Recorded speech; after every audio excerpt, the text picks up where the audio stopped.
কি ভাই, like share comment পাবো না? দেখেছেন কত উপরে, আপনি চাইলেও গাছে উঠতে পারবেন না। মুরগি গাছে উঠে বসে আড্ডা মারতেছে। দেখেন এখানেও আরেকটা মজার বিষয় কি, এই যে এখানেও আরেকটা, আপনাকে চোখ যদি থাকে তাহলে তো দেখতে পারবেন।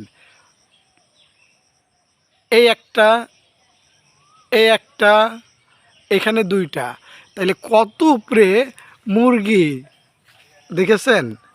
মানে আমি আপনাদেরকে আর কি দেখাবো রে ভাই, এখানে মানুষ গাছে উঠতে পারে না লাফ দিয়ে বা ইয়ে করে, এই মুরগি এত বড় গাছে কিভাবে যে উঠে গেল কল্পনীয় রে ভাই, মানে ভাষায় প্রকাশ করা যাবে না। দেখেছেন, মানে মুরগি অদ্ভুত না ভাই? লাইক শেয়ার কমেন্ট দেন ভাই, লাইক শেয়ার কমেন্ট দেন। এত সুন্দর ভিডিও করি আপনাকে লাইক শেয়ার কমেন্ট দেন।